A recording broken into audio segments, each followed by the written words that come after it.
ఉన్నవాడు కష్టకాలమందు నీ చేయి విడచునా? అసాధ్యములెన్నో దాటించిన నాదుడు శ్రమలో నిన్ను దాటిపోవునా?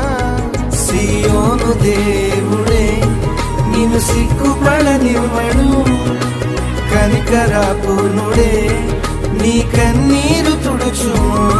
సియోను దేవుడే.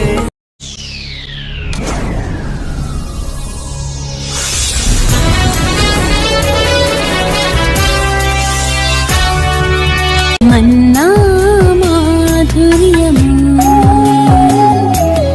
ప్రభు యేసు వర్తమానము వినుమా ప్రియనేస్తమా, విని నీవు ప్రభుని విశ్వసించుమా. వినుమా ప్రియనేస్తమా, విని నీవు ప్రభుని విశ్వసించుమా. Praise the lord. దేవునికి స్తోత్రం. అనుదిన మన్నా అనే ఈ ఆధ్యాత్మిక కార్యక్రమాన్ని వీక్షిస్తున్న ప్రియ సోదరి సోదరులారా, మన ప్రభువును రక్షకుడునైన యేసుక్రీస్తు అతి శ్రేష్టమైన నామములో మీ అందరికీ శుభాలు వందనాలు తెలియచేయుచున్నాను.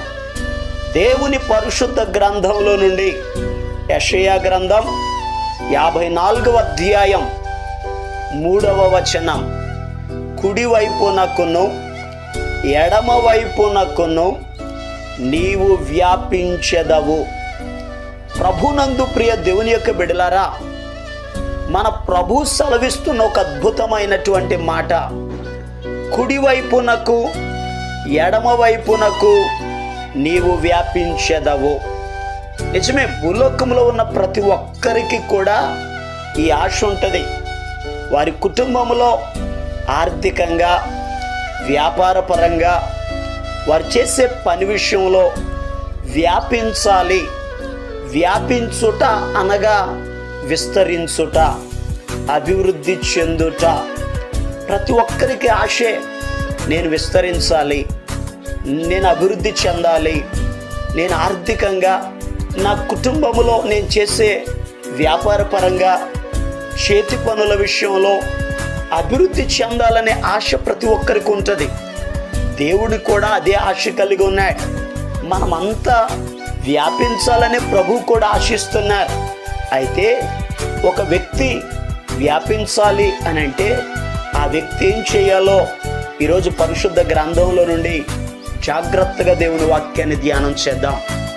దేవుని పరిశుద్ధ గ్రంథంలో నుండి ద్వితీయోపదేశ కాండం 11వ అధ్యాయం 24వ వచనాన్ని చదివితే అక్కడ ఒక అద్భుతమైన మాట కనబడుతుంది. మీరు అడుగు పెట్టు ప్రతి స్థలము మీది అగును, అరణ్యము మొదలుకొని లెబానోను వరకును, యూఫ్రటీస్ నది మొదలుకొని పడమటి సముద్రము వరకును మీ సరిహద్దు వ్యాపించును. ప్రియ దేవుని బిడ్డలారా, దైవజనుడైన మోషే గారు ఇశ్రాయేలీల ప్రజలతో చెప్తున్నారు, ఇశ్రాయేలీలారా, మీరు అడుగు పెట్టే స్థలము మీది అవ్వబోతుంది. మీరు వ్యాపించబోతున్నారు, మీరు విస్తరించబోతున్నారు. మీ యొక్క సరిహద్దు, మీ స్థలాలు విస్తరించబోతున్నాయి.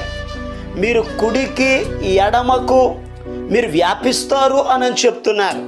అయితే ఇశ్రాయేలీల ప్రజలు అలా వ్యాపించాలి, అభివృద్ధి చెందాలి అని అడిగితే వారు ఏం చేయాలో కూడా దైవజనుడైన మోషే గారు చెప్పారు. ఈరోజు మన జీవితంలో కూడా మన సరిహద్దు వ్యాపించాలి, మనం విస్తరించాలని ఆశ కలిగి ఉన్న మంచిదే. అలా మనం విస్తరించాలి అని అంటే మనం ఏం చేయాలో కూడా పరిశుద్ధ గ్రంథంలో నుండి నేర్చుకుందాం.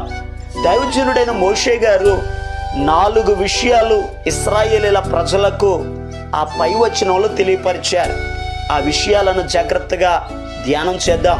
ద్వితీయోపదేశ కాండం 11వ అధ్యాయం 22వ వచనం, మీరు మీ దేవుడైన యెహోవాను ప్రేమించి ఆయన మార్గములన్నిటిలోనూ నడుచుచు ఆయనను హత్తుకొని మీరు చేయవలెనని నేను మీకు ఆజ్ఞాపించు ఈ ఆజ్ఞలన్నిటినీ అనుసరించి జాగ్రత్తగా నడుచుకొనవలెను. ప్రియ దేవుని బిడ్డలారా, ఒక వ్యక్తి వ్యాపించాలి అని అంటే ఆ వ్యక్తి ఏం చేయాలో దైవజనుడైన మోషే గారి ద్వారా దేవుడు ఒక అద్భుతమైన విషయాలను తెలియపరిచారు. ఇక్కడ రాయబడి ఉన్నటువంటి 22వ వచనములో 4 విషయాలు కనబడుతున్నాయి. అందులో మొట్టమొదటి మాట, మీరు మీ దేవుడైన యెహోవాను ప్రేమించాలి. నిజమే, ఈ భూలోకములో ఒక వ్యక్తి దేవునిని ప్రేమించినప్పుడు దేవుడు ఆ వ్యక్తిని విస్తరింపజేస్తాడు, వ్యాపింపజేస్తాడు, సరిహద్దులు విశాలపరుస్తాడు. ఆ వ్యక్తిని దేవుడు ఆశీర్వదిస్తాడు. ఎందుకనగా వాక్యంలో రాయబడి ఉంది, నన్ను ప్రేమించు వారిని ఆస్తికి కర్తలుగా చేయుదును, వారి నిధులను నింపుతాను అని ప్రభు సెలవిచ్చారు. నిజమే, ఎవరైతే దేవుణ్ణి ప్రేమిస్తారో దేవుని ప్రేమించిన వారిని దేవుడు ఆశీర్వదిస్తాడు, ఆస్తికి కర్తలుగా చేస్తాడు, వారి అవసరతలను తీరుస్తాడు. అపోస్తులైన పౌలు గారు రోమీయులకు రాసిన పత్రికలో కూడా 8వ అధ్యాయం 28వ వచనంలో రాయబడి ఉంది, దేవుని ప్రేమించు వారికి అనగా ఆయన సంకల్పము చొప్పున పిలువబడిన వారికి మేలు కలుగుటకై సమస్తము సమకూడి జరుగుచున్నవని వాక్యం చెప్తుంది. వీరు వ్యాపించుట కొరకై, వీరు విస్తరించుట కొరకై దేవుడు సమస్తమును సమకూర్చి జరిగిస్తాడు. అందుకే కొంతమంది అంటారు, చూస్తా చూస్తా వారు పైకి వెళ్ళిపోతున్నారు. నిజమే, ఒక వ్యక్తి అభివృద్ధి చెందాలంటే, అలా ఉన్నత స్థానంలోకి వెళ్ళాలి అని అంటే దేవునిని ప్రేమించాలి. వాక్యంలో రాయబడి ఉంది, దేవుని ప్రేమించే వారిని దేవుడు ఆశీర్వదించడమే కాదు కానీ వారికి వచ్చే ప్రతి కీడులో నుండి దేవుడు తప్పిస్తాడు. 91వ కీర్తన 14వ వచనంలో రాయబడి ఉంది, అతడు నన్ను ప్రేమించుచున్నాడు గనుక నేను అతనిని తప్పించేదను అని వాక్యంలో రాయబడం. కనుక ప్రియ దేవుని బిడ్డలారా, మొదటిగా మనం వ్యాపించాలి అని అంటే దేవునిని ప్రేమించాలి. చూడండి, మరి ఇంకొక మాట కింద రాయబడి ఉంది చూడండి, మీరు మీ దేవుడైన యెహోవాను ప్రేమించి ఆయన మార్గములన్నిటిలో నడుచుచు. ఎందుకనగా దేవుని మార్గంలో నడవాలి. ఒక వ్యక్తి అభివృద్ధి చెందాలి, ఆశీర్వదించబడాలంటే తన మార్గములను దేవునికి అప్పగించాలి. ఎందుకనగా మనం ఆరాధన చేసే దేవుడు మనలను నడిపించే దేవుడు. ఏ మార్గంలో నడిస్తే, ఏ రీతిగా ప్రయాణం చేస్తే మనం అభివృద్ధి చెందుతామో, ఆశీర్వదించబడతామో, దేవుడు మేలుకరమైన మార్గములో తన చిత్తానుసారంగా దేవుడు నడిపిస్తాడు. వాక్యంలో రాయబడి ఉంది, నీ మార్గములను యెహోవాకు అప్పగింపుము అని వాక్యం సెలవిస్తుంది. ప్రియ దేవుని బిడ్డలారా, ఎవరు ఆయన మార్గంలో నడుస్తారో, ఎవరు ఆయన త్రోవలలో నడుస్తారో వారు ఆశీర్వదించబడతారు. 128వ కీర్తనలో 1 నుంచి 4 వచనాలు మనం చదివితే మొదటి వచనంలో ఉంటుంది, యెహోవా యందు భయభక్తులు కలిగి ఆయన త్రోవల యందు నడుచు వారందరూ ధన్యులు.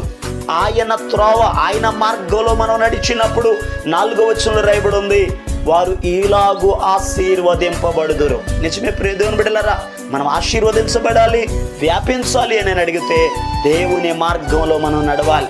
ఇక 3వ మాట కింద రాయబడి ఉంది చూడండి, ఆయనను హత్తుకొని అని రాయబడి ఉంది. నిజమే, దేవునిని మనం హత్తుకోవాలి, దేవుని వాక్యమును హత్తుకోవాలి.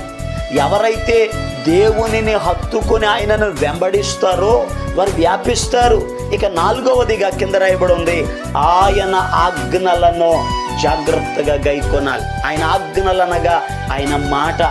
ఎవరు దేవుని మాటను వింటారో, ఎవరు దేవుని మాటలను పఠిస్తారో వారు విస్తరిస్తారు, వారు వ్యాపిస్తారు. దేవుడు ఒక రోజునాడు అబ్రహామును పిలిచారు, అబ్రహమా నీ ఉన్న స్థలం నుండి లేచి నేను చూపించే దేశానికి వెళ్ళు అని అంటే అబ్రహాము దేవుని మాటను విన్నారు. దేవుడు అబ్రహాము గారిని ఆశీర్వదించారు, వ్యాపింపజేశారు. అతని జీవితంలో గొప్పవాడయ్యాడు. కారణం ఏమిటని అడిగితే దేవుని మాటలను విన్నారు. ఈరోజు మీ జీవితంలో కూడా దేవుని మాటను వినండి, దేవునిని హత్తుకోనండి, ఆయనను ప్రేమించండి, ఆయన మార్గములను అనుసరించి నడుచుకోనండి. దేవుడు మిమ్ములను, మీ కుటుంబములను వ్యాపింపచేయునుగాక. ప్రభు మిమ్ములను వ్యాపింపచేయునట్లుగా మీ కొరకు నేను ప్రార్థన చేస్తాను. తలలు వంచండి, కళ్ళు మూసుకోనండి, ప్రార్థనలు ఏకీభవించండి. మహాపరిశుద్ధుడును అత్యంత కృపా కనికరాలు కలిగిన మా పరమ తండ్రి, నువ్వు వ్యాపింపచేసే దేవుడవయ్యా. నీ బిడ్డలను అయ్యా మీరు ఆశీర్వదించండి, విస్తరింప చేయండి, వారి అవసరతలను తీర్చండి అయ్యా. వారు నీ మాట వినినప్పుడు, నిన్ను ప్రేమించినప్పుడు, నీ మార్గంలో నడిచినప్పుడు, నిన్ను హత్తుకొని ఉన్నప్పుడు నువ్వు వ్యాపింపచేసే దేవుడివి. ఈరోజు ఈ మాటలు విన్న ప్రియ బిడ్డల యొక్క జీవితాల్లో నీ కార్యాలు జరిగించండి నాయన. వారు చేసే వ్యాపారాలు, వారు చేసే వ్యవసాయం, వారు చేసే చేతి పనులు, వారి కుటుంబంలో బిడ్డల విషయంలో ఆర్థికంగా అయా వారి యొక్క సరిహద్దులు విశాలపరచబడునుగాక, వారి అవసరతలు తీర్చబడునుగాక. బలహీనులుగా ఉన్న వారి కొరకు ప్రార్థిస్తున్నాను. యేసు నామములో స్వస్థత కలుగునుగాక ఆజ్ఞాపిస్తున్నాను. నీ కార్యములను మీరు జరిగించండి. సమస్త మహిమ ఘనత ప్రభావాలు మీరు పొందుకొనమని యేసు క్రీస్తు అతి పరిశుద్ధమైన నామం పేరిట ప్రార్థన చేసి అడిగి పొందుకొని ఉన్నాము తండ్రి, ఆమేన్. మన ప్రభు అయిన యేసు క్రీస్తు కృప మీకు తోడుగా ఉండి నడిపించునుగాక, ఆమేన్. ఈరోజు పుట్టినరోజు మరియు పెళ్లి రోజు జరుపుకుంటున్న వారికి సీసలి మన్నా చర్చి తరపున మా కుటుంబ పక్షముగా మీకు శుభాలు తెలియపరుస్తున్నాం. May God bless you. దేవుడు మీకు తోడుగా ఉండి మిమ్మల్ని ఆశీర్వదించునుగాక. దయచేసి గమనించండి, మీ కొరకును మీ కుటుంబం కొరకును దేవుడు మిమ్మలను అభివృద్ధి పరచాలని నిత్యము మేము ప్రార్థన చేస్తున్నాం. ఏమైనా ప్రార్థన అవసరతలు ఉన్న యెడల ఈ స్క్రీన్ మీద కనబడుతున్న నెంబర్కి ఫోన్ చేసి తెలియపరచండి. ప్రియ దేవుని బిడ్డలారా, అనుదిన మన్నా అనే ఈ వర్తమానాలు మీ స్నేహితులకు, మీ బంధువులకు కూడా షేర్ చేయండి. మన్నా చర్చ్ సీసలి అనే ఈ యూట్యూబ్ ఛానల్ను సబ్స్క్రైబ్ చేయండి. అందరికీ వందన. సారెపైనున్న పాత్రగనన్ను చేజారిపోనివ్వక, శోధనలెన్నో ఎదిరించినను నన్ను సోలిపోనివ్వక, ఉన్నావులే ప్రతి క్షణమున కలిసున్నావులే ప్రతి అడుగున, ఉన్నావులే ప్రతి క్షణమున కలిసున్నావులే ప్రతి అడుగున, నీవేగా యేసయ్యా